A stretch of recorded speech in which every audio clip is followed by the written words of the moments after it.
Hey, I'm Squeak, Hey, it's your pal Mega Snoop. Hey, I'm Smirky. and you're listening to the Speedchat Only podcast.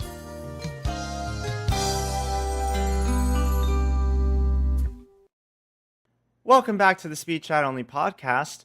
My name is Smirky, and we are joined here by some lovely individuals. We got Mega Snoop, we got Squeak, we got Gear Up, and our special guest of the day, Joey Ziolkowski from the Toontown Rewritten team. How are all of you lovely folks doing today? Good job. You didn't Doing mess up the name. fantastic. You didn't mess up Great. the name. Hey, There you go. thanks. Yeah, so I'm gonna be honest. I call him Joey Toontown more often than not because Ziolkowski is just a. You it's kind of awful. forget he's an actual person, right? I'm super. I mean, it's a great impressed last that, name, but like, it's hard to. no. pronounce. Yeah, I'm super impressed that you pronounced the last name correctly. Like I've known feel you like for no so one many years does. at this point. I've got your name down to a T. I just remember the numbers, like 1998298298221. Yep. 199. That was it. Exactly. Yep. Yeah, okay, That's- cool. I got that's glad my I middle got name. Wow. that. That's literally his middle name. But yeah, what's up, guys? Welcome. Can we do a quick icebreaker real quick? Go around and everybody say hi and tell us what your favorite fast food place is. Oh, God, that's a tough question. That really is a tough one. Mother's Pizza. Have What the is a best Mother's Is Pizza? that a Mother's local Pizza. pizza That's- brand? It's a local mom and pop fast food pizza brand. That's not. And listen, the breadsticks will kill you, all right, but they're good. Do they they're- match the Olive Garden breadsticks though? Listen, if I are wanted better breads to kill me, I'd than go to Olive Olive Garden. They are better than Olive Garden, okay? They That's are a bold statement. They're juicy. Bold statement. And you know what? I will stick by it. I will stick by it. One person that's watching this has to have had mothers before, and they will stand by me. I think you're really overestimating how many people listen to this, man. Wow. What? You said it was 2 million, right? No, actually, it's 2.5 Oh, okay. people. Not million, just 2.5 2.5 people. Two people and then one person listens with one headphone in. That's it. That's what it is. I think for my fast food place, I got to say Chick-fil-A. Yo, Chick-fil-A's Oh, lit. yeah. Dude, My I don't know brother how they used to do work with their at Chick-fil-A. chicken. Lunch. Dude, their chicken is like sweet somehow. I don't know how, dude. It's Yeah. so good. Do you guys know they sell called Chick-fil-A sweet sauce like in stores now? In Target, they have Oh, yeah? like Really? a tub of What? Chick-fil-A sauce that you can purchase, and it's I really can bathe in amazing.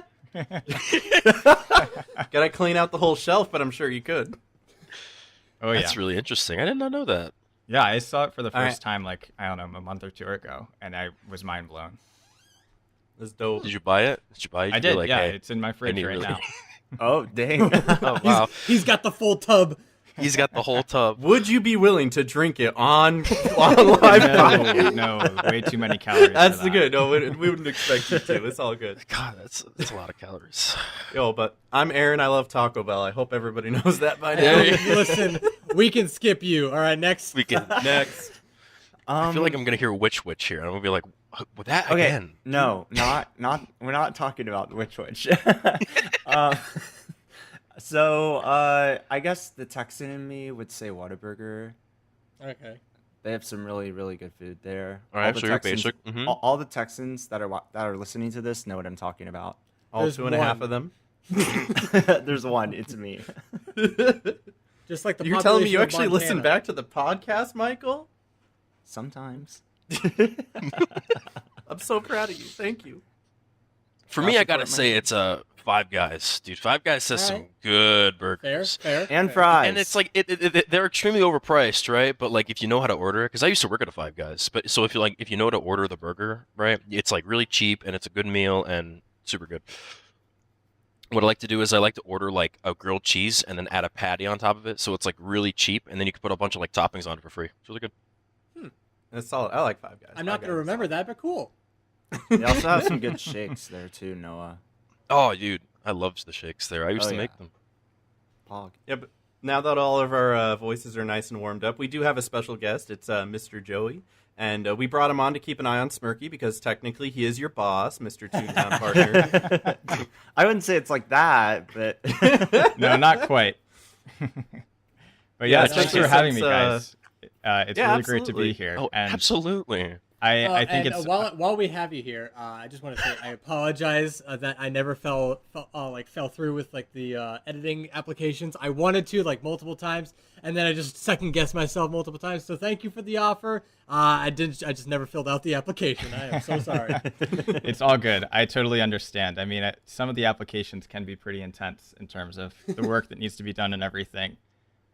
But I mean, I think you guys, even without even being a part of the Toontown Rewritten team, like you all have had such huge contributions to the Toontown community. Like I feel almost sort of starstruck being in this podcast because like, man, I'm like with the Gear Up, the Mega Snoop, the Smirky, the Squeak. Like, you know, it's crazy. Hear that, Noah? He Yeah, knows Noah. you. Oh, Yeah, I'm so Noah. excited. My heart's warm. That's the and man that wrote joy. Gag Shop. I did write Gag Shop. That was me. God, what an abomination of a song. Can't forget Anyway, when anyway. Megasneak was rapping that So- at TuneFest. Bro, it's an annual thing. Every year at ToonFest, I got to go embarrass myself, being like, guys, remember when I wrote this 6 years ago? Here it is again. I wrote that 6 years ago. I wrote it. You know, Joey's got some experience with music videos. What did you tell us about that whole like? Oh. Oh, yeah. There's I remember Call those 911. days. Yep, fire burning. Maybe tonight. Hey, Fire the- burning on the dance floor. Super fun fact about fire burning. A lot of the, I guess, story of that video, the one that existed in my head, like how it would tie into this like greater universe of Toontown videos that I wanted to create, that ended up being transformed into the story that we're using for Toontown Rewritten that we've been sort of Oh, wow. slowly revealing Oh, over the past interesting. couple of years. So even before Toontown Online closed, like, you know, stuff with like Dr. Surly and the time travel and that all that sort of aspect, like those were kind of swirling around in my head at the time of that video. Yeah, A Joey Toontown classic. There you go. The whole backbone of a story thing is what I used to do with my own music videos. So I can see what you mean there. 'Cause Yeah. I was doing this whole like the whole battle between cogs and things. Like they started killing tunes instead. And then, So then, dark. like the whole promise one was like, you send your little brother off to war instead. And so that was a dark one, but that was still fun. I like the story aspect of that. So I didn't know that. That was really Yeah, cool. I mean, one thing that if you even go back and look at fire burning right now, one trope, I guess, that I use in that video that we still use on Toontown Written to this day is almost every time that you see Lord Loud and Clear in some sort of video or comic or whatever, it starts with his feet and like gives you that slight fake out moment of like, oh my gosh, it's a cog, you know, it's a cashbot walking in here, and then pans up to reveal, oh, it's actually Lord Loud and Clear. And the first time I did that was in the fire burning video, and it's almost a little bit of a homage to it every time. Like if you look at the Let's Hunt Around and Find Boss Bot Headquarters comic, if you look at the Crash Cashbot video, I think it Yeah. might have happened. No, he wasn't in Gone Vision, but there's many occasions where that happens with Lord Loud and Clear and Toontown Rewritten stuff. And it's just So kind of you're like pretty my own little cool. Easter egg. You're telling me that isn't a JoJo reference?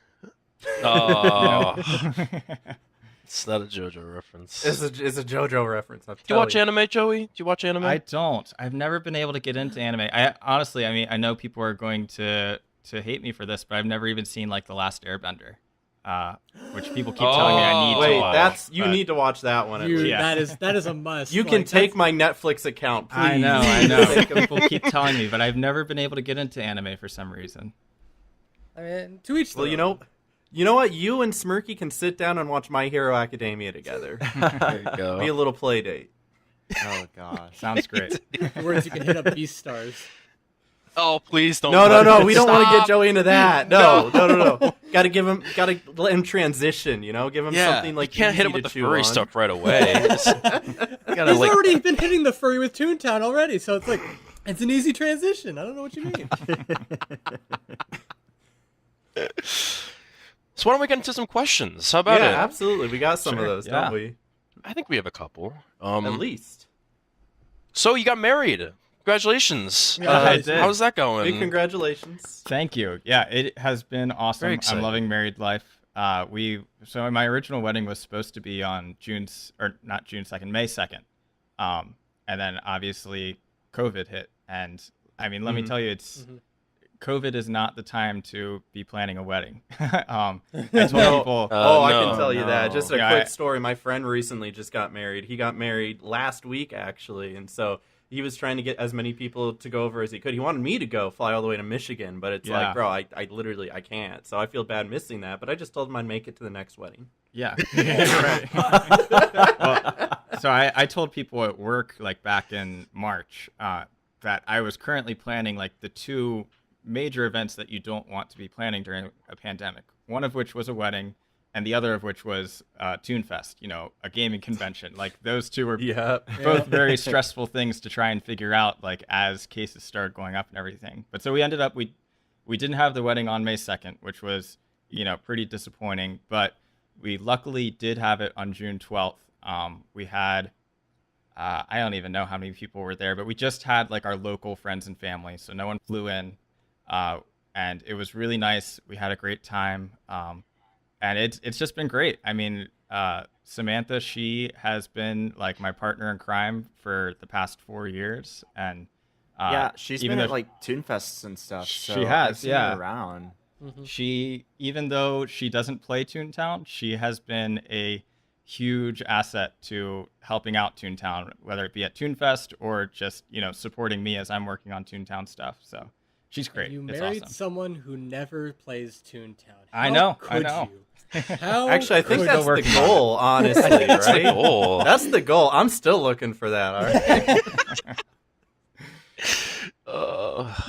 Literally, That's like really cool, my, though. my first icebreaker is, "Hey, have you heard of Toontown?" And they're like, "No," and I'm like, "Great, you want to go get a All right. bite to eat?" Like, But yeah, the video was I saw the video on Facebook. It was really beautiful. You guys looked like you had so much fun. Yeah, we did. It was a really great time, and we only had the ceremony for now, so we are still in the future going to have our reception where hopefully, people can come from out of state and everything. Because there were plenty of Toontown team members that I really wanted there and hoped could come, and unfortunately they weren't able to. So hopefully one day we'll still be able to celebrate with them. Yeah. Shoot the And four of who us an knows? invite. We'll show up. I fully expect a Toontown wedding cake as the wedding cake. yo, reception at Toonfest Pittsburgh Replay FX 2021.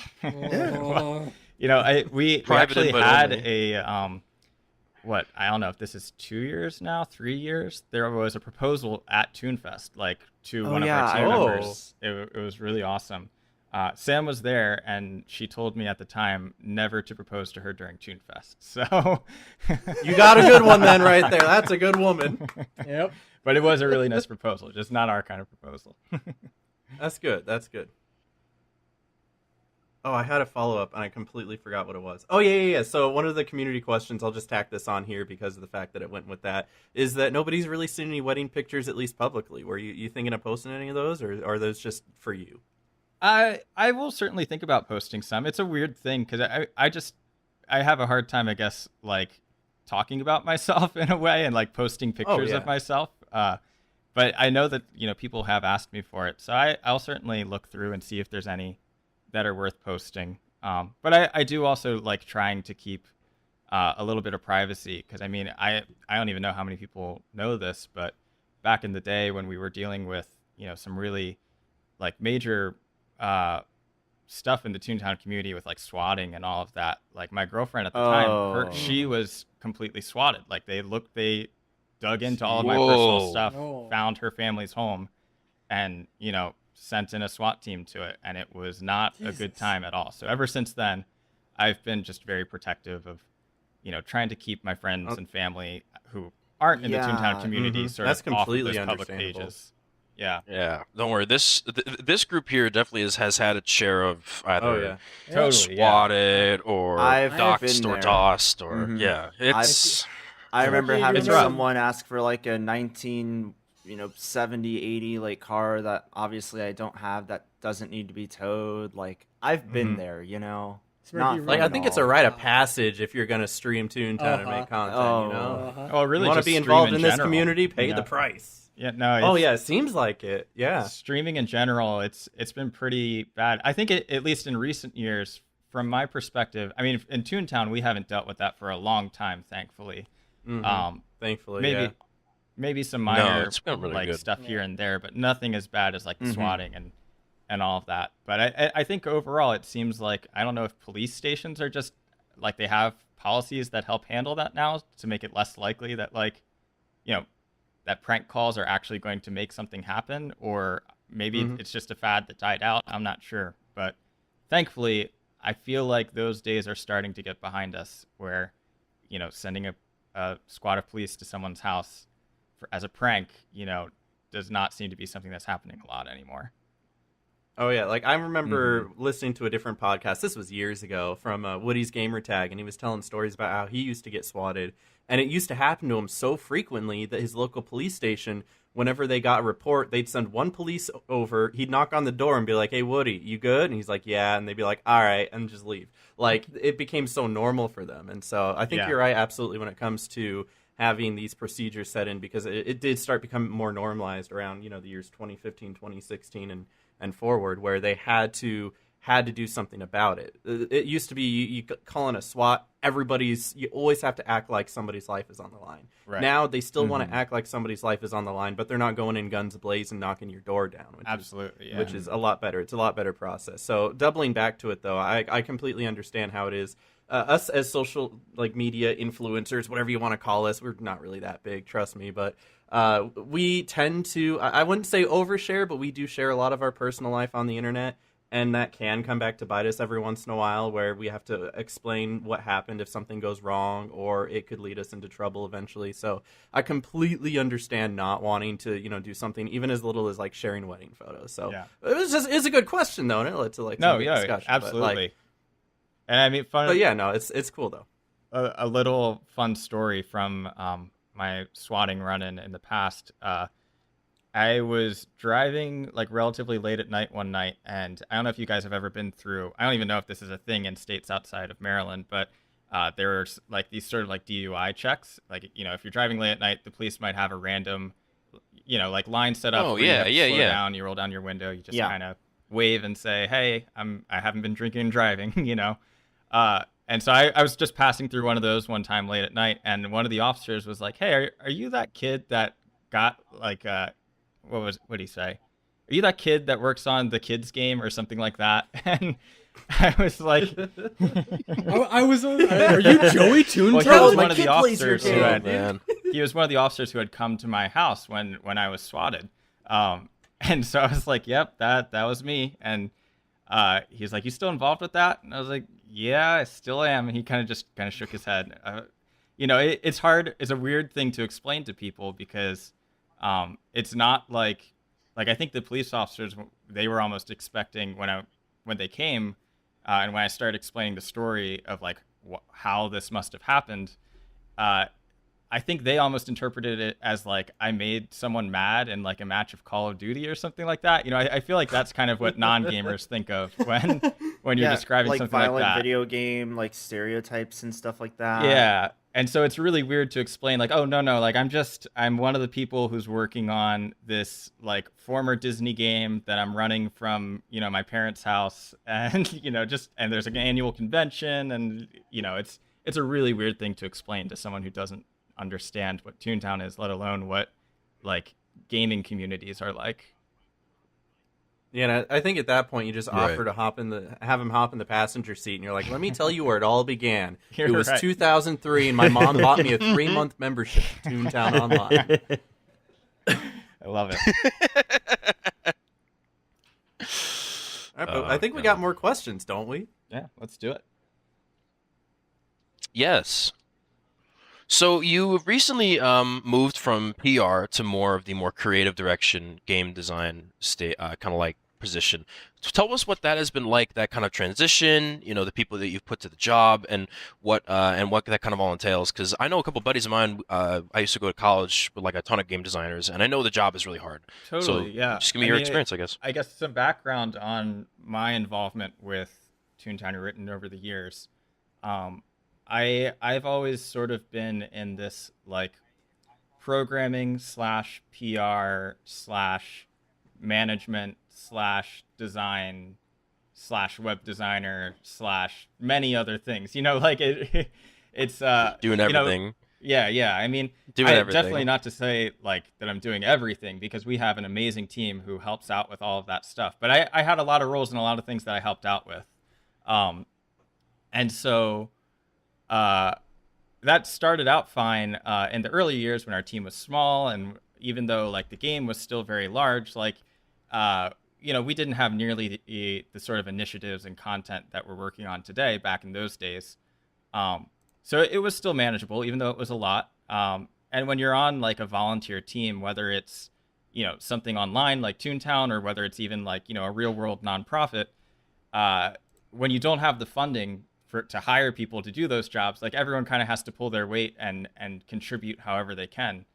And so that's just kind of what I've always done. But as our team has grown, we're at, I think, almost 85 people now or something like that. And as the community has changed, and just all the stuff that's going on, like it got really hard to keep up with all of that. Because I think something that people don't realize when thinking about like the Toontown Written team, or really any team, is it's not just developing the content, it's not just doing the moderation and all of that. Like, you have to manage a team too. You have 85 people that you have to keep happy and make sure that like if any conflicts come about, that like those are resolved amicably, and that people are happy, no one's overly stressed out, no one has like too many tasks on their plate, everyone has the software that they need, all of that crazy stuff.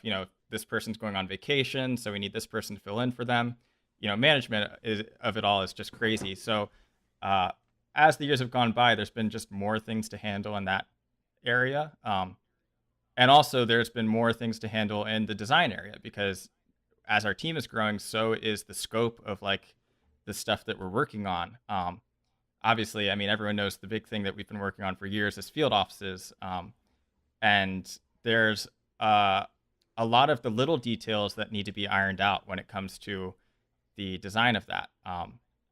For example, it's one thing to say, yeah, we're going to have this big cog building, it's going to land on Toon headquarters, there's a boss inside, there's these mini games, but then you need to start figuring out the little details. Like, okay, we know that field offices, they have like sort of an overall building health. Like if their health is 50, and like 50 groups need to go inside and complete it before the building is defeated, then what happens when it has one health left? Like, do you still let groups keep going inside? Do you close the elevators? Do you kick people out once the building's defeated?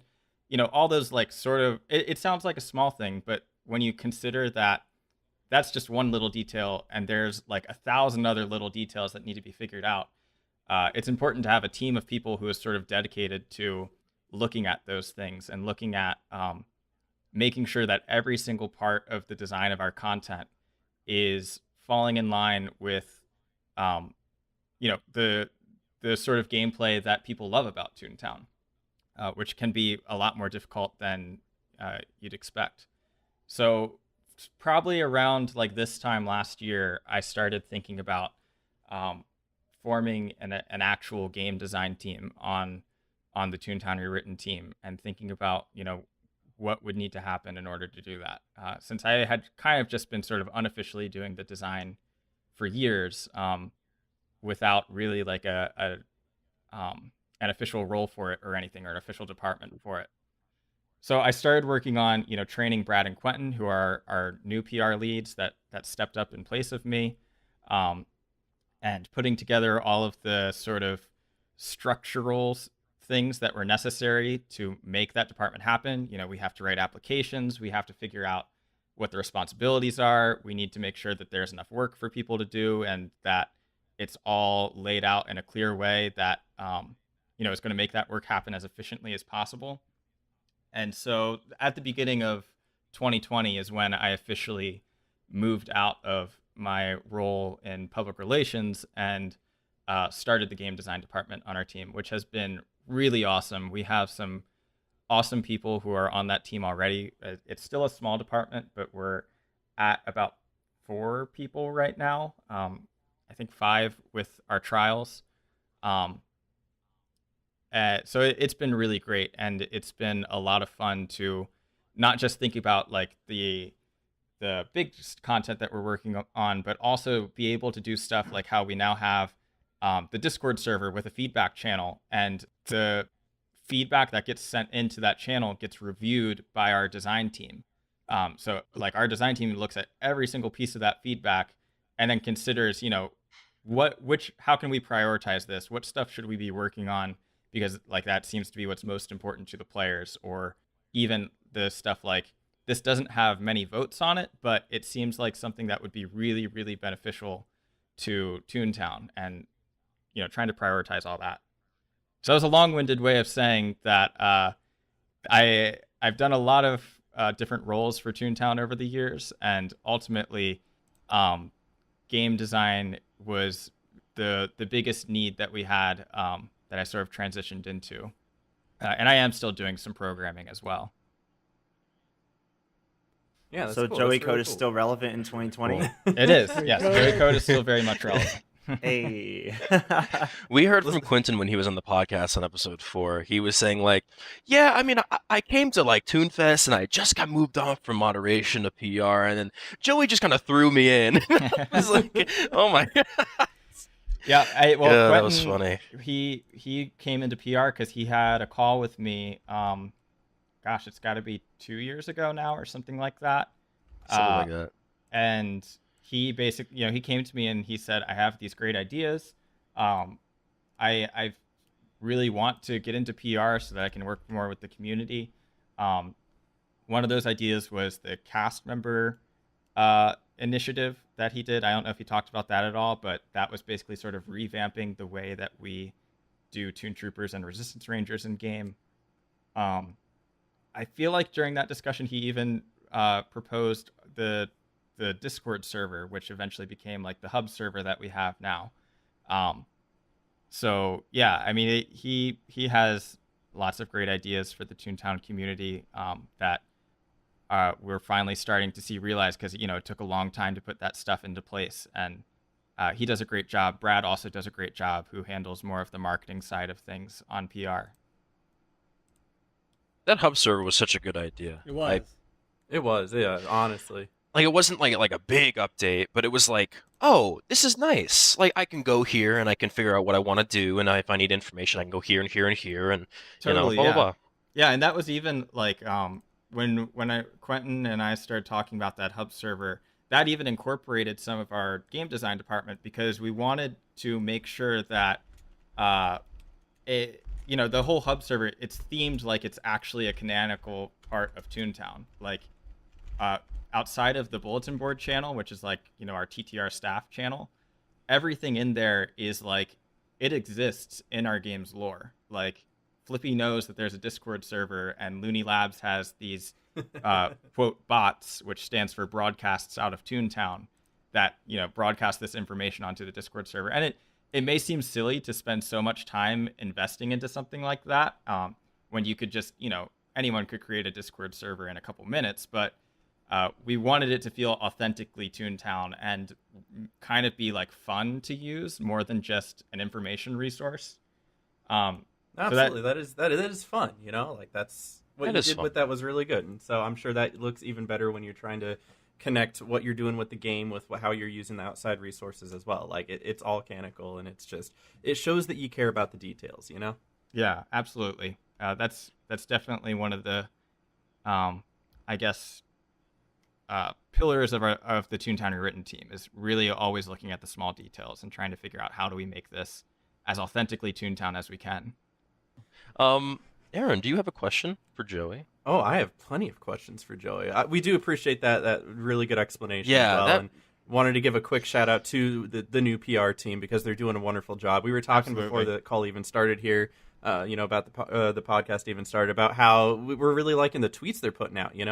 Like they still have their informative tweets, like, hey, here's an event coming up. Hey, there's this going on right now. Hey guys, remember, keep your account safe or whatever. All those regular tweets, and then like right in the middle there, we get like a fun little tweet, and then like a little meme and stuff like that. Something to make you laugh, something to be like, they get me, they understand. And They're hip it's with the kids. even like when it comes to memes on Twitter, like it can't be overstated, like the amount of just high quality, passionate work that goes into even just little things like that.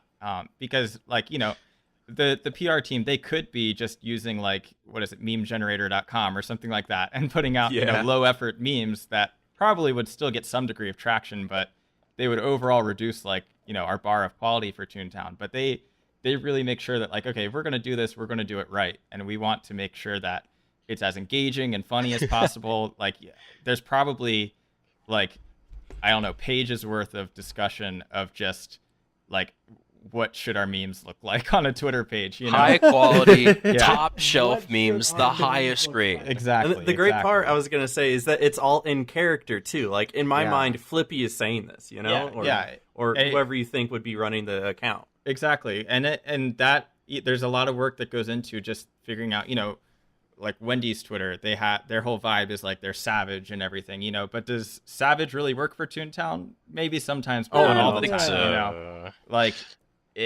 you wouldn't want to just like go straight into like a full on like Wendy's duplicate Start page or roasting something, everybody. What if someone on your team makes the COG HQ account, and then you two have like this fight back and forth, I and love you're it. always just subtweeting each other all the time? Like that'd be, Aw. I'd eat that up. I would eat that up. I would love that too. I would want to give a shout out to man, there's this account that I followed recently. I want to remember the name. It's like it's a fan made account, but they're posting like Looney Labs like comics and little stories and stuff like that. It's like a fan made fun. Looney Labs account that has been engaging with Twitter. I don't think it has many followers, but it's super super fun. I can't seem to find Let's the get username. him some followers. Yeah, What's let's do the at? Man, I'm gonna have to find it. I will let you guys know. The I'll give you a Scientunes? link afterwards. We can put it in the description or something like that. Yeah, is it Scientunes? Oh, the science. Yeah, I Scientunes. heard about Scientunes. that. That's probably Yeah, it. because I remember seeing that account follow me, and I was like, "Who is this?" And I clicked on it, and it was like followed by Joey, and I was like, "Is this like an actual? Is this something that they set up? What is this?" No, this is a totally fan made account. I don't even know who runs it, but it's at Science Tunes on Twitter, and they put Yeah, I out some just found high it. quality like Looney Labs story sort of stuff. So I love it. I Mhm. love seeing stuff like that. They only got 14 followers at the moment, but I'm Oh, sure yeah, we we're can gonna- change we're that gonna in bump just a that up. couple Bump it up. moments here.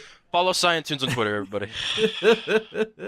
And yeah, no, it's followed by Quentin and Joey, and then Yep. not associated with the TTR team. Tweets are not canon to TTR story. That's pretty cool. There you though. It's go. cool to see that there's still people out there who are, that passionate about stuff like that and are, going out of their way to contribute to the community, even if it isn't like through the quote unquote official means. It's still their way of having fun. Yeah, absolutely. We love seeing stuff like that. Mm-hmm. But we do have some other, unless somebody else had something to add to that, we do still have a couple other questions we can go through. Yeah, sure. Let's strike it up. Yeah, absolutely. So you want to talk to us about the internship you had at Shell Games? When did that start? Did you go to full-time work? What kind of stuff are you doing now? Sure. So last summer, in June, I started an internship at Shell Games. I was working on a virtual reality game there called Until You Fall, which is an amazing game. You should absolutely check it out if you have a VR headset. If you don't have a VR headset, you should find someone who has one and play it.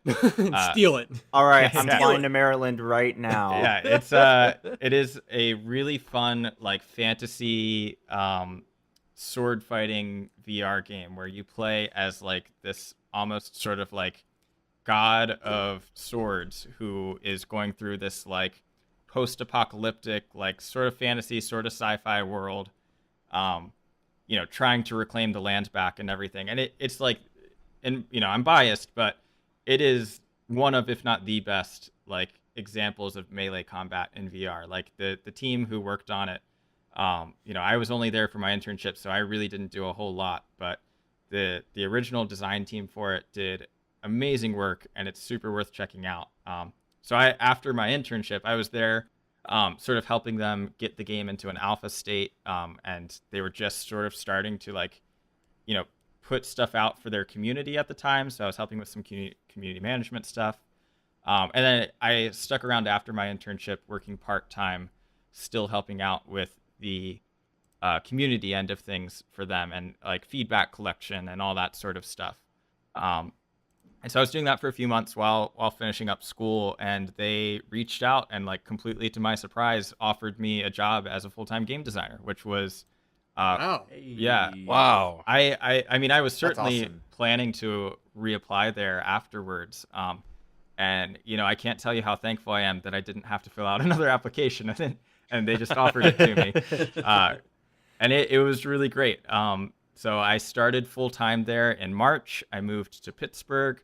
And it's really, like, Shell Games is an amazing company. I'm not just saying that because, like, they worked on Toontown and Jesse was, like, the original creative director of the game. Like, genuinely, even without their ties to Toontown, I think they're one of the best video game companies in the industry. Like, and an industry where there's so much, like, crunch and, you know, we've seen stuff. Rockstar. Yeah, there was the whole scandal with Ubisoft that happened this month. Like, someone, one of the other Shell Games employees, the way they described it once is, like, it feels like Shell Games is a game studio from another dimension that, like, shouldn't exist in our dimension, yet somehow it does. So, you know, Jesse and the management there has just done a really great job of, you know, setting up such a great culture, which is so hard to come by in the game development industry. And the stuff they put out, like, you know, they work on their you know, internal IP. There's Until You Fall, there's I Expect You to Die, which are both VR games. They also have tons of client I've seen work that that. they do, which is, you know, all of it is just a super high bar for quality. That's awesome. Yeah, and I What was was gonna your, say, like, oh, I was Go just ahead, gonna Aaron. say, I mean, when you're talking about, like, good companies in the gaming industry, when you have companies like Ubisoft and EA, I mean, they don't set the bar very high. So you take good care of your employees and you put out high quality work, you're gonna be up there, absolutely. For sure. Yeah, and I mean the Until, or sorry, not the Until You Fall, the Shell Games community, like, you know, Shell Games has kind of flown under the radar, I think, for the past couple of years. Like, there's not, they have a following, but a lot of it does consist of people who just want Shell Games to make Toontown 2. You know, at least in the public eye. But now they're Until You Fall is getting ready to launch on the Oculus Quest, and I believe PSVR as well later this year. They just recently announced that. So the future is looking very bright for the studio. I hope that, like, it's really going to get more of a following and stand out more in the industry, since they really are just doing a lot of things right. And I think they just haven't gotten as much attention, since the types of games they work on are generally more like single player experiences or client projects that, you know, aren't as likely to have a community, you know, form around them. How important is it for a publisher, like a big name publisher? Like I'm thinking Bethesda or you know, Nintendo, you know, blah blah blah. Reach out to these small indie companies. Like how important is that step for indie companies like Shell Games? I feel like it's become much less important in recent years. I mean, especially with Kickstarter and everything. And so I don't know a whole lot because, you know, I haven't been on that sort of, I guess, like more management end at Shell Games to see what it's like interacting with publishers. But, like, the Until You Fall and I Expect You to Die, like, those are self-published games that Shell Games has put out. So there's not like a bigger publisher behind them or anything. And if I can just interject, sometimes you don't really need that. If the game's good enough, it'll get traction. I mean, look at, like, Undertale, for instance, developed by one dude, and he threw it out there, and it just took off. And so if the game is good enough, it will catch an eye. Yeah, same with Minecraft and everything. And I mean, there's a degree of luck involved absolutely. too, because there's certainly plenty of amazing games that are, like, just absolute gems that just never really catch that spark. But, you know, with enough luck and with, like, the right team behind it and everything, then yeah, I do think, just thanks to the internet, really, it's much less needed to, like, have a publisher behind you to really, you know, at least put something out there and get a little bit of attention from it in the gaming industry. Oh yeah, and part of it is showmanship too. It's been said a lot of times that like TTR's success, I could say, has come from your showmanship. Be able to be like, hello, I am Joey, and this is Toontown Rewritten. Come play our game. Come follow us here. We're at conventions. Yeah. Yeah. A lot of the Toontown written image is like, I don't know. When I think of TTR, I think of like wow, Sir Max. What a what a Joey and stand-up the big Man. man. TTR team. It's I don't true. deserve this It's true praise. because that amount of like I don't know. It's like a Vanna White effect, where it's just like, look at all this showmanship. Look at this game. Look how polished it is. Look, you can just go on. You can play it. It's absolutely free. Play now for free at toontownwritten.com. What a phrase! Like, it's just like there's so much like love and care and like little fine details that the TTR team has done over the last 5 years to really make their game look like the polished like version of Toontown that everyone expected to come out when the original game got shut down, right? You're the first entry on Google. Your website looks fantastic. The game runs flawlessly most of the time, and It's better in the it's recent great. years. Definitely The better. culture that cultivates is so like nice and heartwarming. No, I you're don't know. It's just kind of my take. yeah. I mean, I certainly cannot take like any of the credit for that. Like the Toontown Rewritten team is full of amazing people who make that possible. And I really play a comparatively small part in that. But you're totally right that like we do strive to really give Toontown what we believe it deserves, and unfortunately that does lead to like it means things take longer. I mean, God knows that we've taken a long time to do a lot of the things that we want to do, but when we actually finally do release it, hopefully it's worth it for people. And certainly, there are other Toontown servers out there that like aren't going to try and make everything quite as perfect as like, we're trying to hold ourselves to with TTR. But that doesn't mean necessarily that they're any less fun. Some people do prefer like they don't mind if it's a jankier experience if it's just the content is created faster. And I would say like power to those people. And those servers are out there for them. But with Toontown Rewritten, we really do want to make it feel like it is the continuation of what Disney was doing with Toontown. Like our motto is sort of, we want it to feel like Disney never closed the game. What would Toontown look like if Disney were still running it today? And that's why we have such high standards when it comes to the quality of the stuff we're putting out and really trying to make it feel, I guess tying back to what we were talking about with the Discord, like every single interaction that you have with our game, whether it's on the website, whether it's on our social media, whether it's on Discord, in game or not, like we want it to be fun. We want it to feel like you are in this other world of cartoon characters where it's just super wholesome. It's, people young and old across the world can connect with each other. And, really just push those good vibes that, Disney originally created when they designed and developed Toontown. And that's really what kind of just makes the game and the image like stand out, just not only just being the flagship server but just like holding those standards. Like I was in a Twitch channel earlier. He was a Twitch ambassador named Fire Dragon, and I joined, and we started talking about Toontown, and he was like, "Yeah, my wife like was playing fishing like this one time 4 years ago," and I'm like, "What?" Like, I mean, just the fact that like Toontown Rewritten kind of like holds that I don't know, like that recognizability, I guess is the Right. word. And it does kind of like make people remember like the original game, because you guys really focus on the detail oriented aspects, and you really do try to uphold that question, like what would Disney have done, and you guys pay really particular attention to that, which really does make a huge impact on like the reception of the game. Yeah. It's, And You can basically make that the tagline. Toontown Rewritten. It's basically the same game. Less bugs though.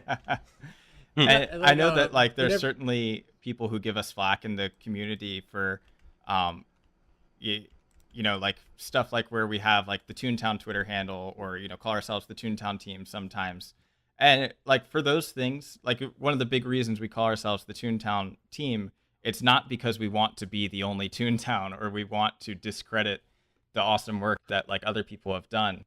But we want to sort of put forward the image that we are not like Toontown Rewritten is sort of a means, but it's not the goal. Like we don't just work on Toontown Rewritten. We also, have the Toontown Convention as Toonfest, and we're also always trying to think about like what is going to make Toontown live on for as long as possible. Like, personally, I absolutely want Shell Games to create a Toontown sequel, and I would love for our team to be involved with that in any way.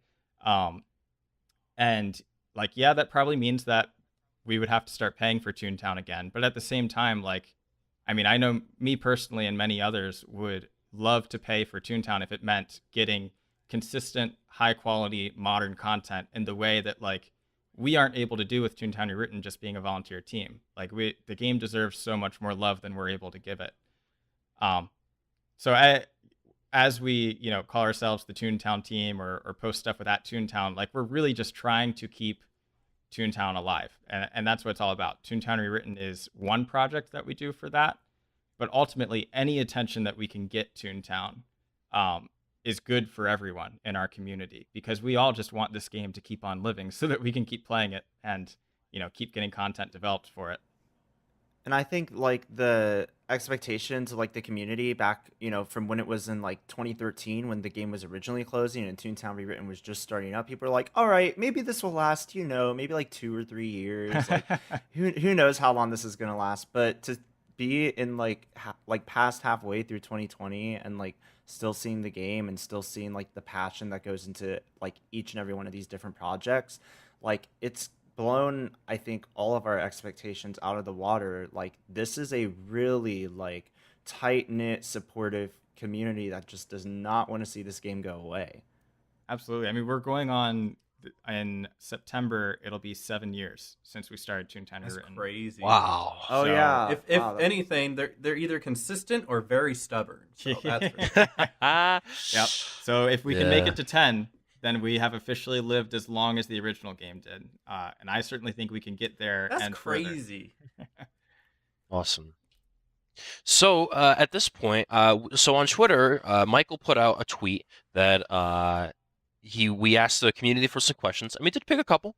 So we're just gonna fire these off at you. You Sure. just take a couple minutes or an hour and a half to answer them. Doesn't matter to me. Yeah, absolutely. I got all night. It's all good. Let's do it. Stuck the Duck at Tuck the Duck 006 asks, Joey, when was the last time you actively played Toontown? Do you still play from time to time, or have you fully stepped back from the game to focus on your position at TTR/other life commitments?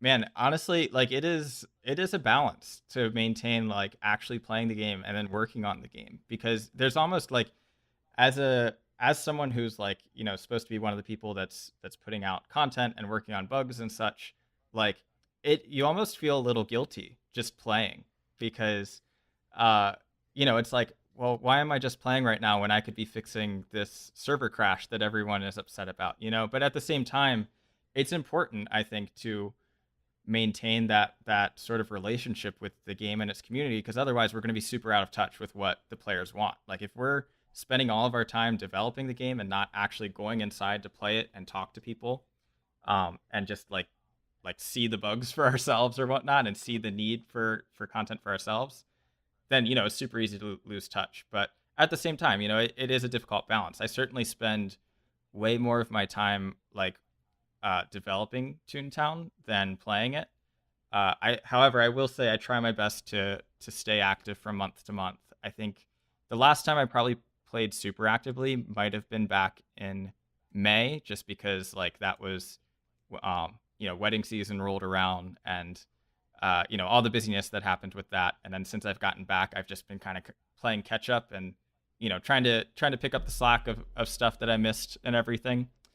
But I mean, I feel like this question has inspired me to hop into the game maybe later today, maybe tomorrow. So Oh, look at and that. I will say Ooh. too, most Toontown Rewritten staff members, like, chances are, I'd say there's a good chance that you have played with a Toontown Rewritten staff member and didn't know it, because we don't always have our icons. I don't always play on Sir Max. Like, I have a main tune that isn't Sir Max, so that people don't recognize me and I can just kind of chill and play the game. So it's super possible that you've ran into me in game, and I typically like completely play dumb, I guess, and I will ask people questions like pretending I'm not a team member, like, oh, hey, have you heard of ToonFest? Like, are you going to ToonFest this year? What do you think of You're field like, hey, offices? do That's I funny. need a long for 1,100 merits? What do you think? Yeah.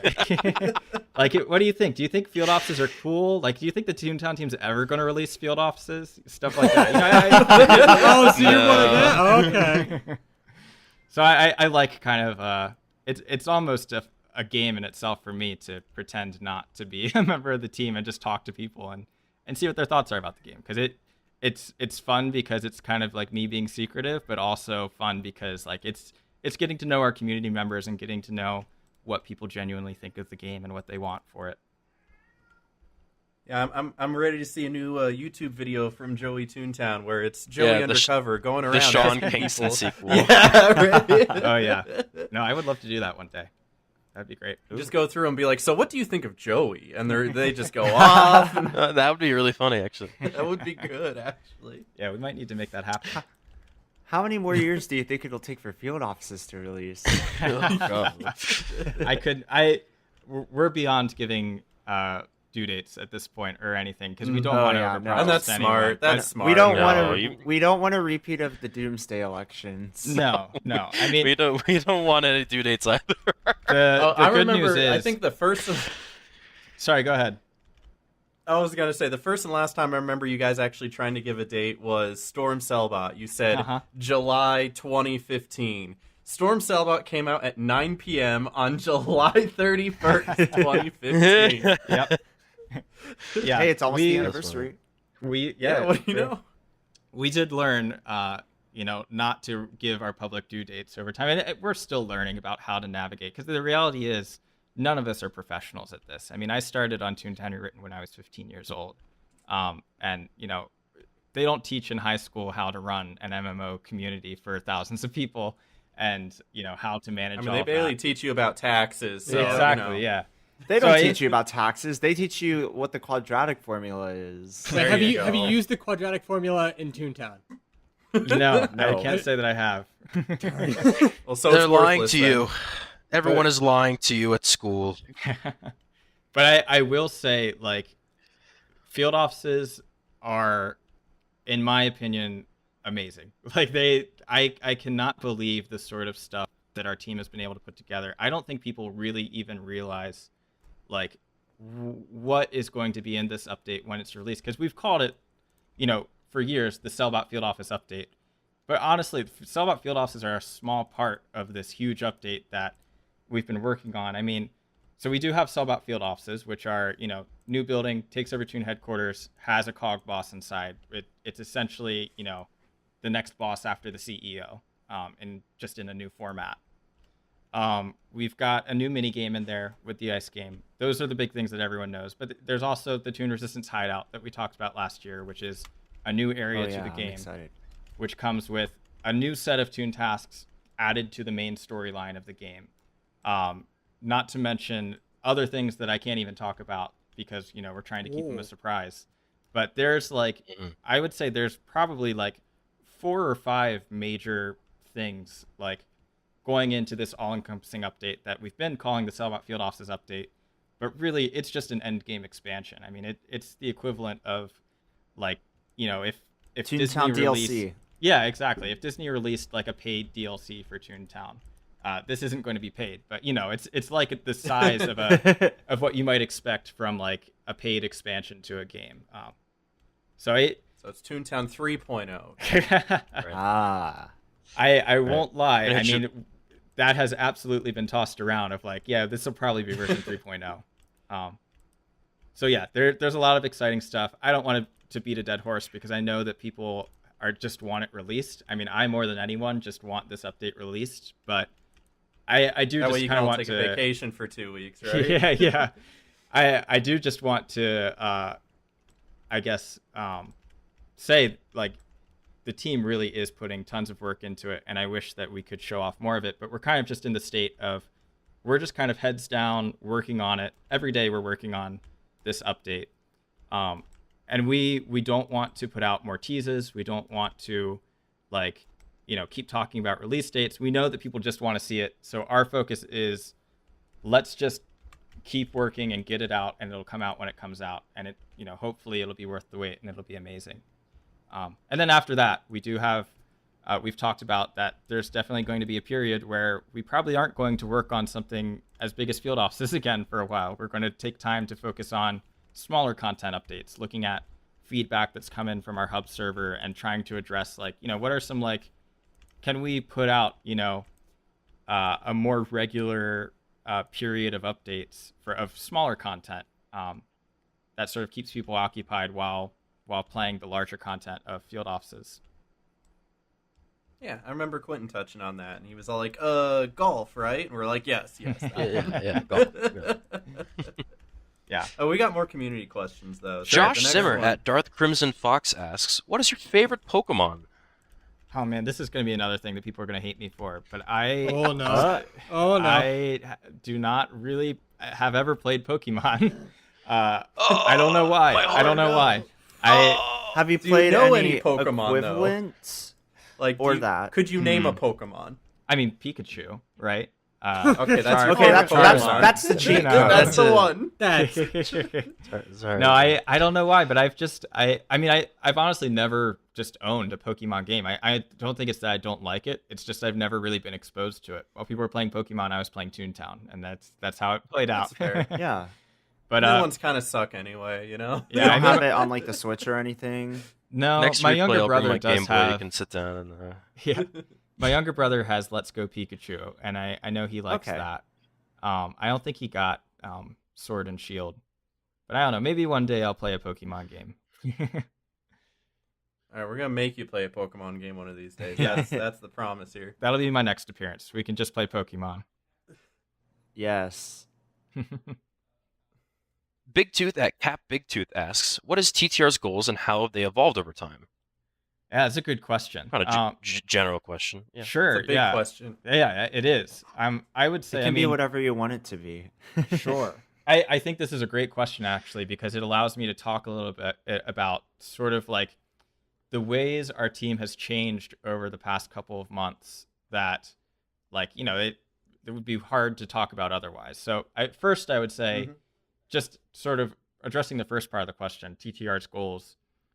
Our goals are the main goal of our team is always to basically lengthen Toontown's existence, you know, to keep making this game available for people to play for as long as possible. Not just because like, you know, people want to play it, but because we sincerely believe that Toontown is a super unique game that gives the world, you know, something that it wouldn't have otherwise. You know, it's this amazing family-friendly MMO that no matter how old or young you are, really, you can, I mean, maybe, I guess a 1-year-old couldn't play it, but, you know, 5+, you can enjoy Toontown. You can connect with people in ways that you wouldn't have otherwise. And it's just, it does some really important stuff for the world, we believe. Just, we can clearly see through the Toontown community and just through the fact that this game still exists 7 years after it was supposed to die, that like it has touched people's lives in a way that not many games do.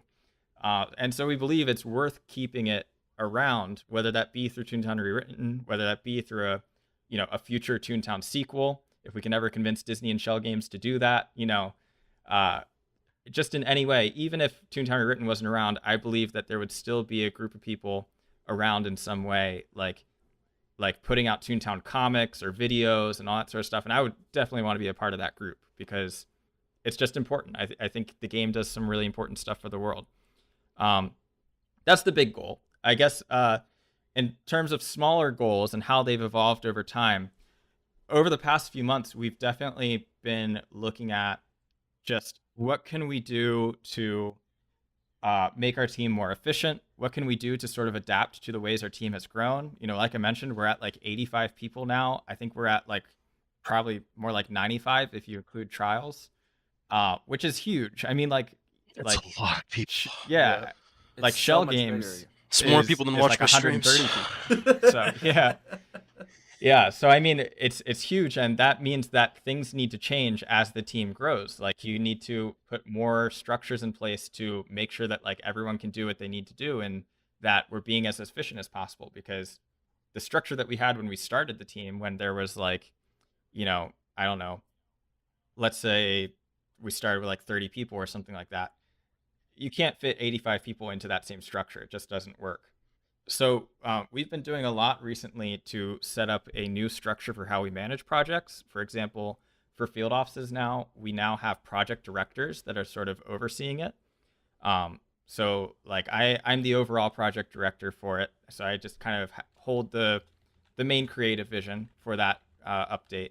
We have a producer that's Joey A, who is like he's the one who helps us organize all of the meetings that we need to have, keeps track of our tasks and all that good stuff. We've got Maya doing art direction, Roger doing technical art direction, Andrea from our game design department. She's a design director. Wood is our audio director. I'm trying to make sure I name everyone. Runnable is our tech director. Uh, and that I think I've hit everyone. But basically, like I know that doesn't seem like a lot to the outside community, but we've been restructuring our project in a way to make sure that everyone has a point person that they can go to make sure that tasks are getting done, that the creative vision's being upheld, to make sure we're just working as efficiently as possible.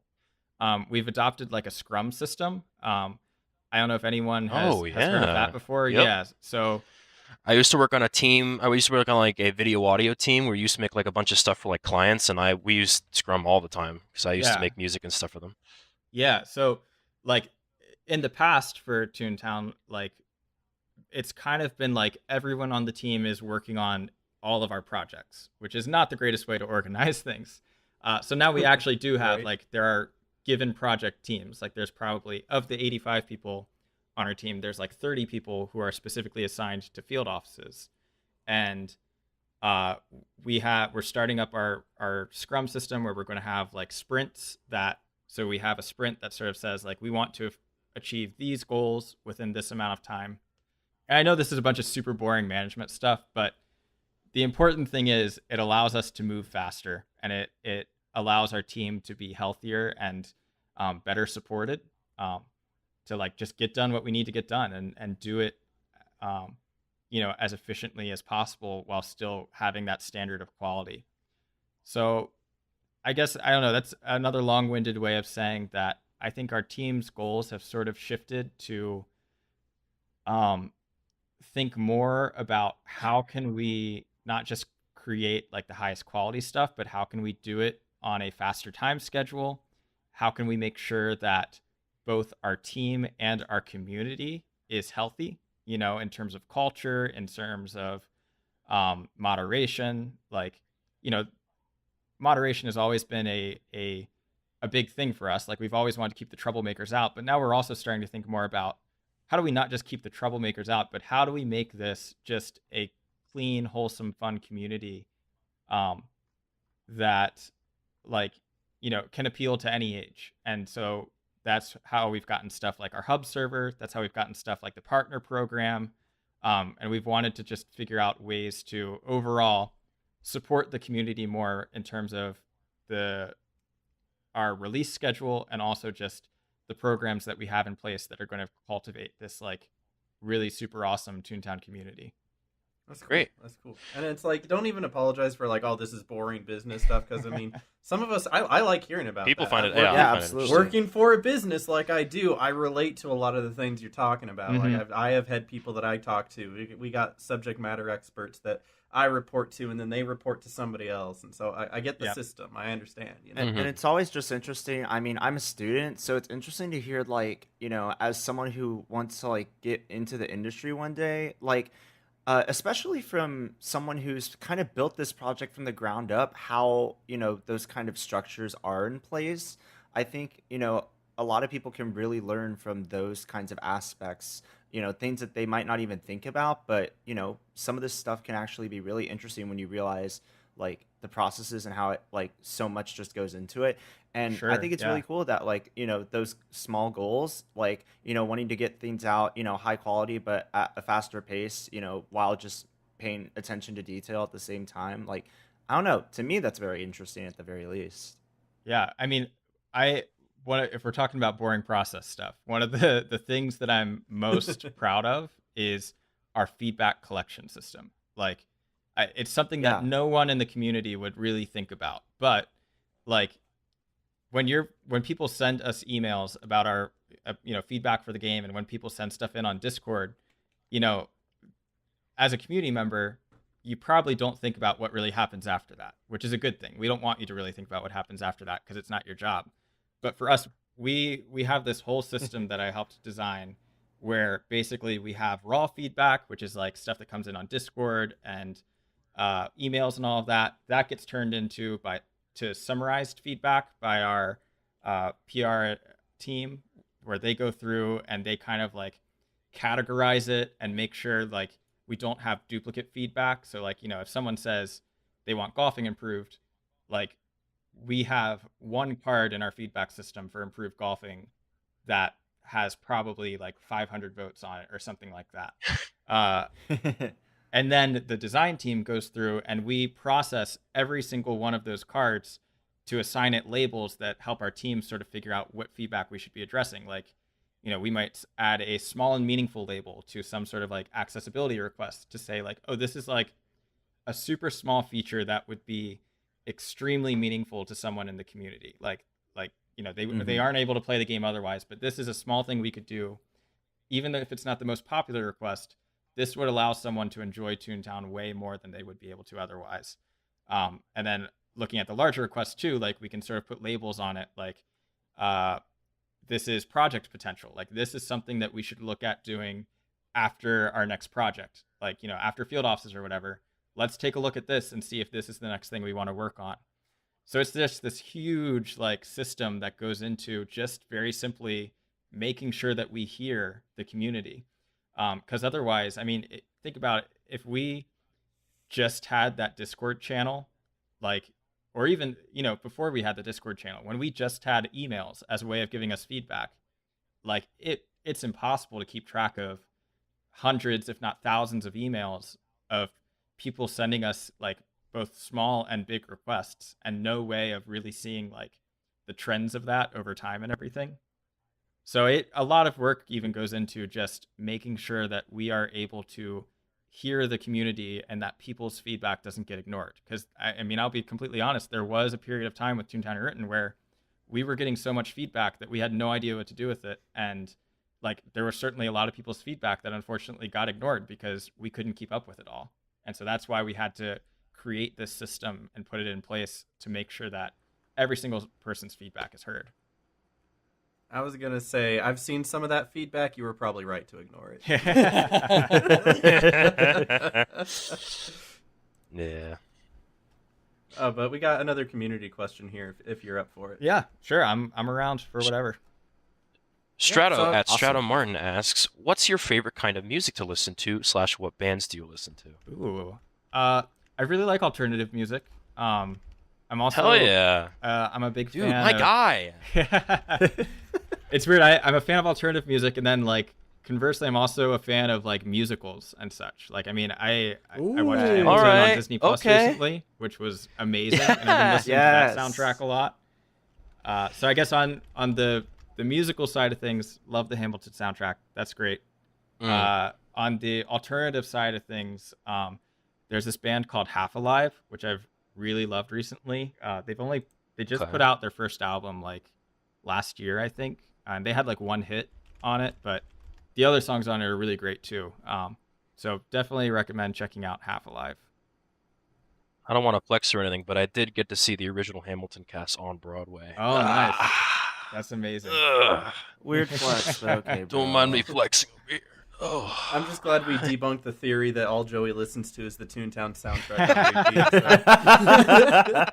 So. No, honestly, there are times where like I've been listening to like the new music that our team's been working on for field offices, and like Well, it's good music. It's really well put It together. is. good. It is. Like We- sometimes I just listen to. I know this sounds very You're weird. Smirky-esque. You're weird, Michael. I know I'm weird, but okay, it's not like a lot of time, but I'll listen every now and then to like the field office music you guys put on the YouTube channel in the ice skate mini game. It's so, and like the dynamic shift between the 3 different versions, it's so good. Yeah.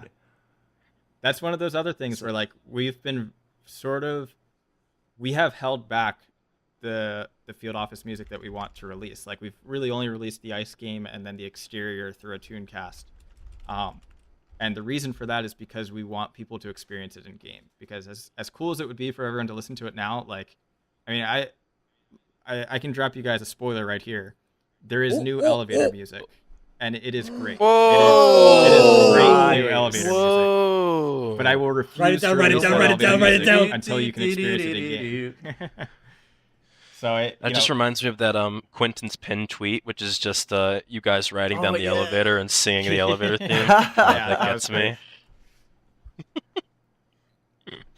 That's awesome because like I know I'm gonna throw Corporate Clash in here, but like whenever they release their new update, like experiencing what soundtrack they had for the first time without having actually heard that soundtrack, it just had like such Absolutely. just such a like I don't know. I can't even describe it honestly. Just like that feeling where Right, you it's- just kind it's of hear it joyful, for the first right? time, Yeah. and it yeah, exactly, where it kind of just intertwines with what you're actually looking at.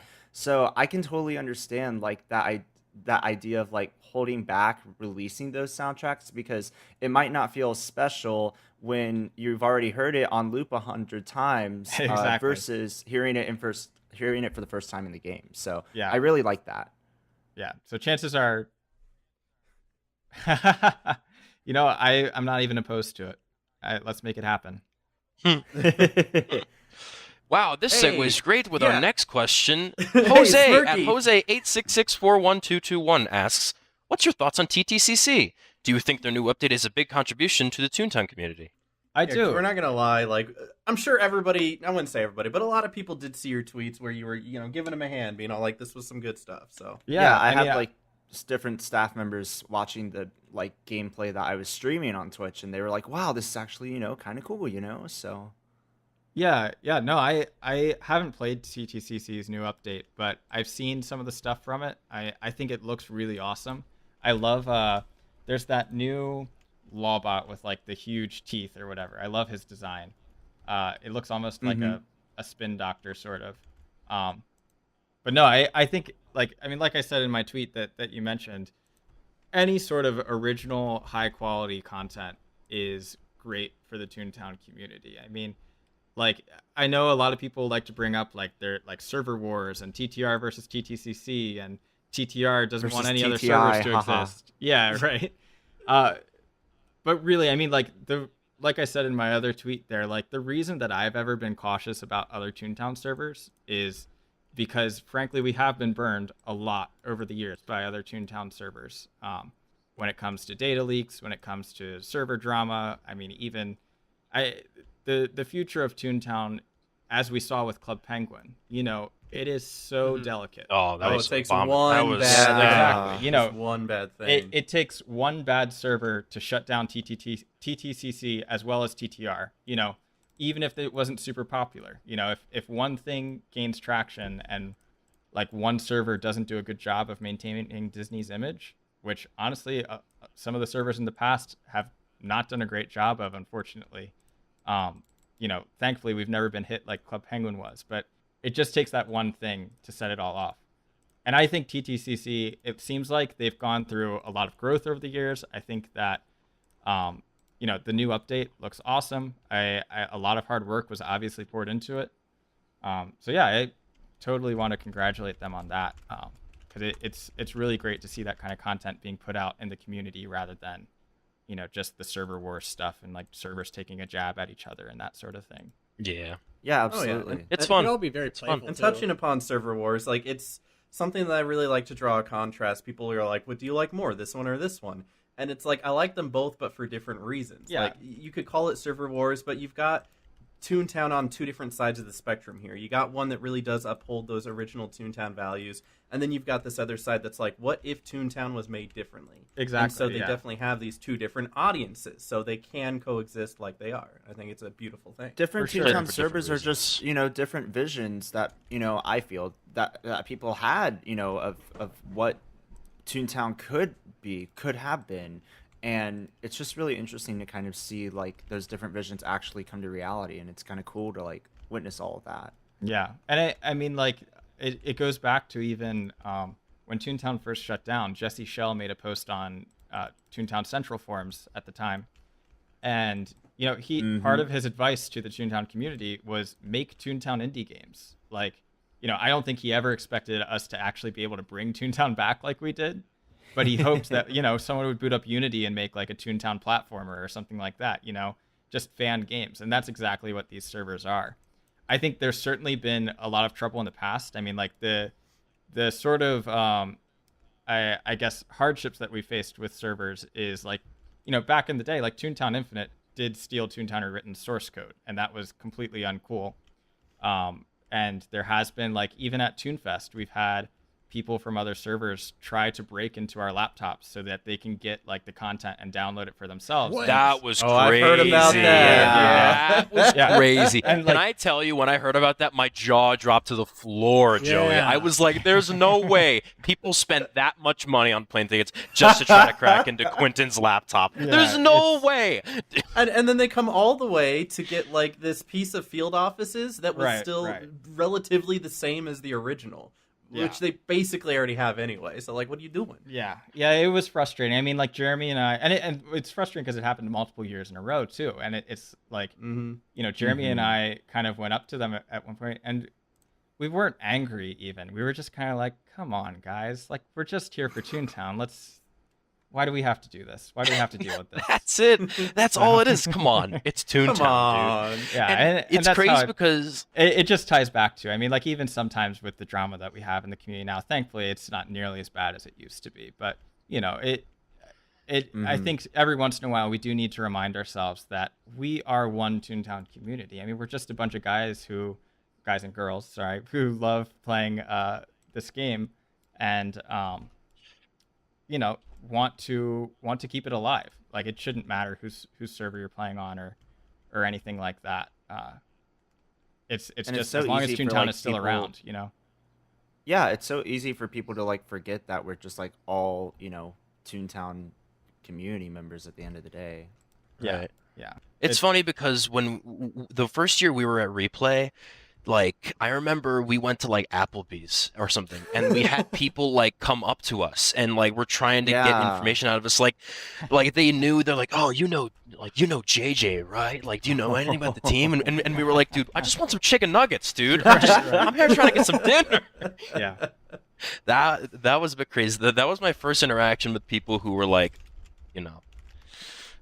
clout chasing. Toontown I guess. community. But You know, I've I gotta know say, what you mean. as weird as the Toontown community can be at times, where we have just situations like that and the drama that comes up every once in a while, like at the end of the day, it's such a small minority of a really amazing community. Oh yeah. I mean, like especially Oh, when you yeah. look at it's stuff that every game faces. Overwatch, Team Fortress 2, like really any game you look at that has any sort of community has its own drama and its own stuff that goes on. And Toontown, I think, thankfully, for the vast majority of the community, are just super awesome people who love playing the game, love meeting people in the game, want to help you out. And it's a really unique community, I think, in that sense, that even though we've got our fair share of drama and everything, I don't think it's anywhere near as toxic or anything like that as some online gaming communities are. It's not detrimental. For sure. It's not League of Legends. Speaking of video games, what other video games do you play outside of when you're not gaming on the Toontown? Obviously, yeah. What do you like to play? So I haven't played it recently, but New Horizons I loved. Animal Crossing New Oh! Horizons. Oh That yeah, sounds so good. I have I've seen your playtime on the Switch. yeah, it's a lot, isn't it? Yeah, for sure. Animal Crossing has been one of my favorite games throughout my entire life. Like I play it all the way back to the GameCube version, and then like also installed like the Japanese Nintendo 64 version as like a ROM on my wow. computer and everything. So I'm a huge Animal Crossing fan. Yeah. I also recently have been playing a lot of Civilization 6 with members on the Toontown team. We have a group going Noah's on. clapping in the other room. yeah. You can't I'm hear so it. excited RTX. that you're playing Civ 6. No, I love Civilization. And I mean, I have to say in our current match, I'm winning. Not trying to flex, but just saying. Wow. Okay, you know what? I'm Maybe gonna- you got to squat up sometimes. You know.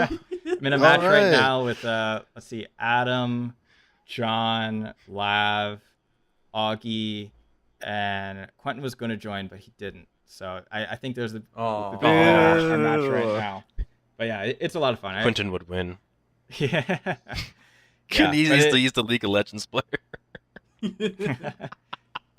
I also want to get Paper Mario sometime soon. Haven't Okay. played that I yet. have but that one. Seems That great. one's okay. Yeah, I I love really the enjoyed old. I Super love the. Paper I love the Mario old on games. on the Wii.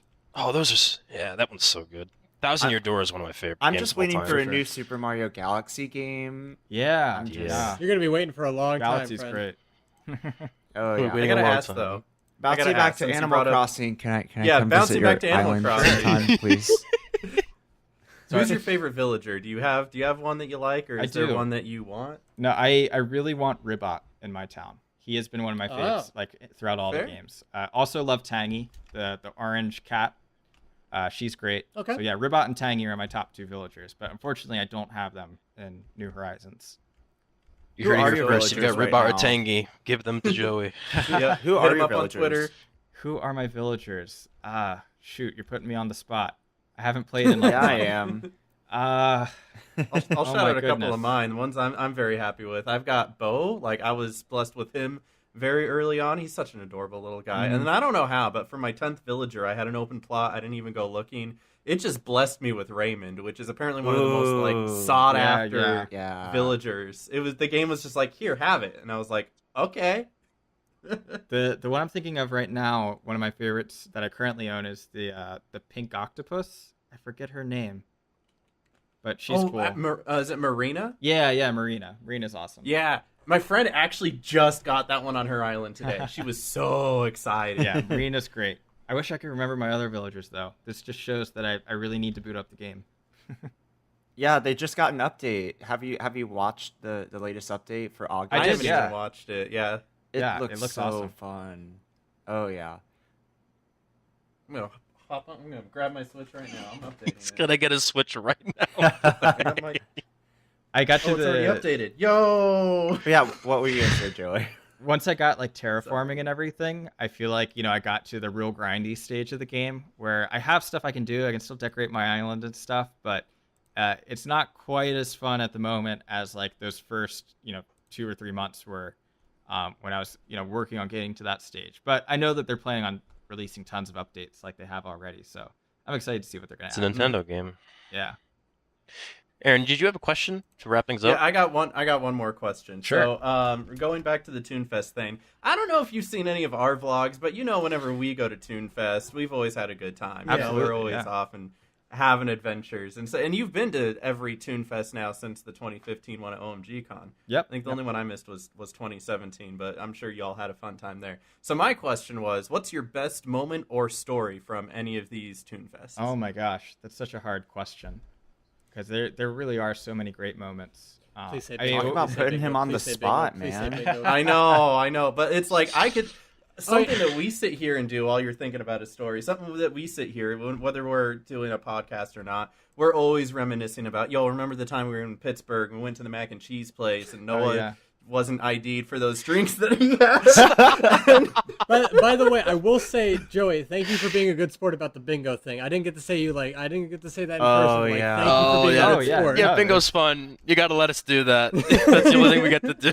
I That's our one thing. I fully understand the memes and the I guess I don't know. I understand how TTR appears when we are at those events and the sorts of stuff that we do. So I thought it was funny. I thought it was hilarious. Oh, good. I love bingo. I was glad. afraid I would be like, Matt, you very have much to make offending everyone bingo there. cards for the virtual ToonFest. I Yeah. do. Oh God.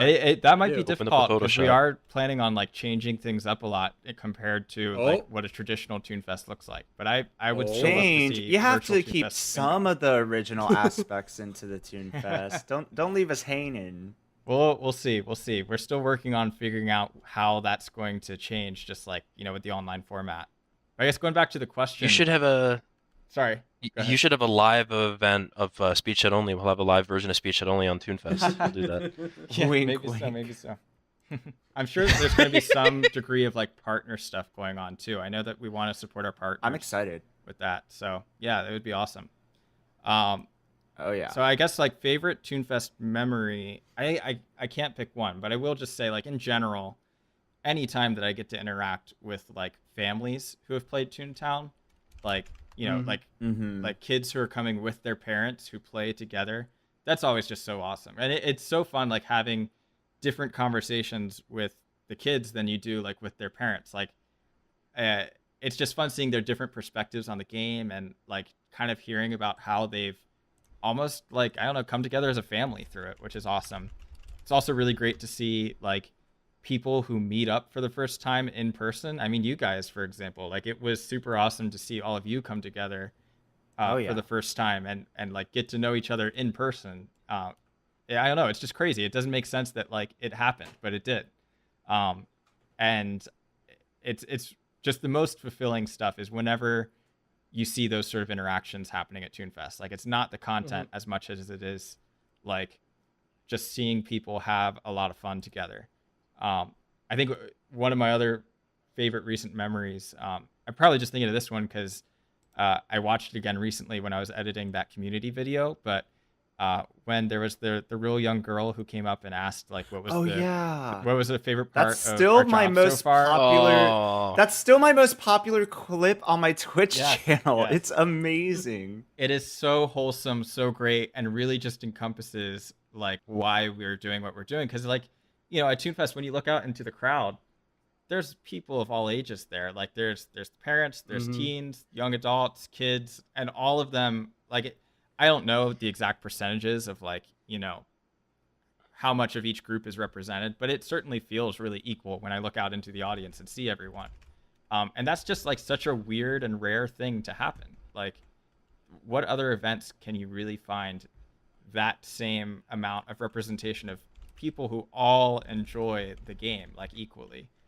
So it's really great. I wish I had like more specific memories to tell you. One more I guess I can say it's like all good.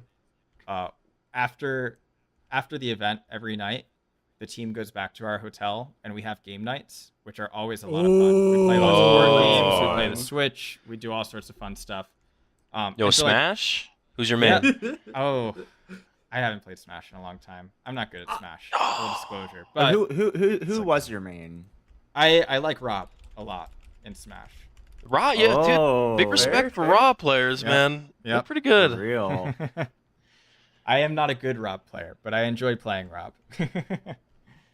But yeah, it's a lot of fun going back after the event. I mean, we're all like super tired, but rather than like, you know, we don't all go to our hotel rooms and go to sleep. Like we hang out in the lobby, we have a lot of fun. And like just as much as TuneFest is a great event for the community to bond with each other, it's a really great time for our staff to bond with each other. And like we're honestly able to be better team members and like be better stewards of Toontown, I guess, as a result of TuneFest. Like some people say like, oh, why are you wasting your time planning this big event when like you could be working on the game? But I mean, hopefully you guys agree, having gone to TuneFest, that like it's something that is so hard to describe to someone who hasn't been there in person, just how great it Agreed. feels Oh, yeah. to meet up with other Toontown fans in person. So I'm really missing Yeah, that's that we aren't going why- to be able to do it this year. Yeah. Maybe one day we'll have a big party together. The team and the streamers will come together and we'll have this big party. We'll have a day of peace. yeah, a Well, day one- of peace. One of the things No, that but we're that's hoping to honestly do. why. Sorry, go ahead, Mega. I was just gonna say that's one of the reasons why 3 of the 5 of us here usually take a camera along and record it, because Yeah. one of the things we love doing once we get together is look back at these memories that we share. Oh, absolutely. Like these meet and greets and these meetups or whatever, these friend bonding experiences mean more to us than almost anything, honestly. Yeah, and I guess thinking about the virtual TuneFest, like one of the reasons that it's changing some this year is because we're trying to think about like how do we bring that to an online format. It's going to be super difficult. It's not going to be the same, but to the best of our ability, we want to try and invoke those same feelings that you get hanging out with your friends in person at TuneFest in the online format. So we'll see how it turns out. Hopefully it's really awesome. We're kind of more focused on that than like the content kind of displaying this year, but we'll see how it all turns out. That's cool. And yeah, I didn't expect you to like give us a story about how one time JJ came back late and y'all pranked him by stealing his mattress or something. but I appreciate you answering it and giving us a little insight of what it's like for you guys, because I mean everyone sees how it is for us. We record everything. Sure, but yeah. Once you guys aren't at the booth and once you guys aren't on the panel, we don't really know what you guys do. We don't see that. I would love to So- have a vlog happen like from a Toontown staff member's perspective. I mean, honestly, I think the reason it hasn't happened, it's not because we're doing anything top secret and private.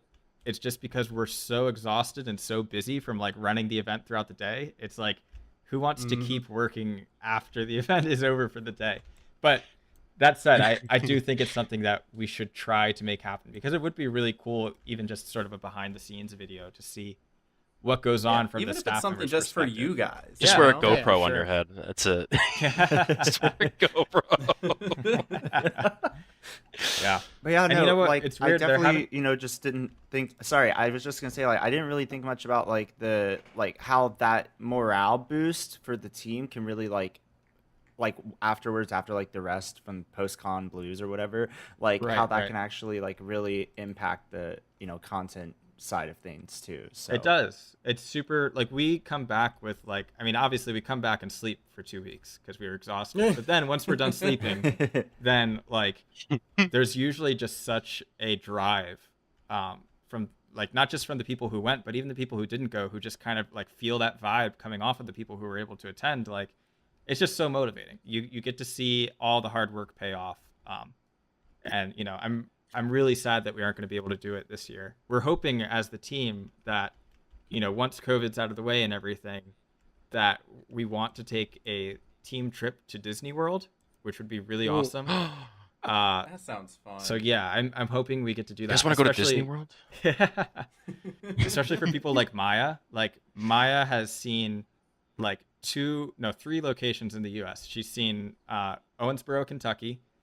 Not which that was where Toonfest was Not the first best. hosted. Not the best first impression. the capital of America. The Right, capital right. of America, Owensboro, Kentucky. She's seen Pittsburgh, and she has also seen Washington D.C. because she stopped there like on her way to Toonfest one year. So at least she's seen that. But like, we need to get Maya to Disney World. That is one of my Absolutely. My big goals. So Gotta take it to New York City as well. I love New York City. yes, yeah. Take her to Vegas. It's my hometown. Don't come to Vegas. Don't take her to Vegas. Don't Don't take take her her- to Vegas. gambling in Vegas, boys. Risk it all for a chance to double. Yeah, man. But yeah, that's what we do. Were you gonna say anything before I kind of cut you off earlier? I can't remember. So I think probably not. Now I feel We're bad. good. No, it's yeah, all look good. what you did, I feel like it's Michael. probably It's all the my Disney fault. World thing. Yeah, okay, it's all my fault. I get it. I have one last question before we wrap things up, because it's Let's about do it. that All right. time. Yep. Will you follow me on Twitter? Listen, I will follow you on Twitter if the tweets are family friendly. Absolutely. You know what? Okay, I so know, There's so a reason I didn't rebrand, ask him, okay? rebrand. There's a reason. I know. It's good. Yes, I'll rebrand just for you.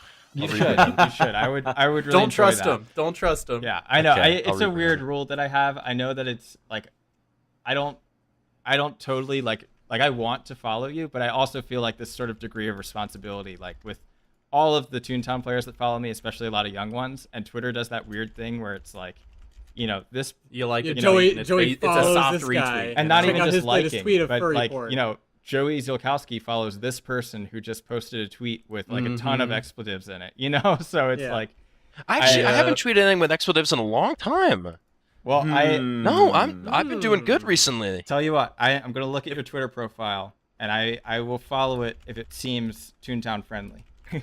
So it's basically a Okay. Toontown partnership application right there, except Twitter. Yeah, that's it right there. No, but If it's any consolation, go for I was it. gonna say, if it's any consolation, you don't need to follow me, and I'm not hurt by it. That is okay. No, yeah, it seriously isn't anything personal. Like, even if I'm not following you, Oh, it doesn't mean absolutely. I'm not checking out your pages, because I do love seeing just any sort of content that people are working on in Toontown. But because I have, like, I know there's young people who follow me, I try not to branch out too much into, if it's an occasional curse word or something, that's fine. But like, Quackity is not someone that I'm able to follow.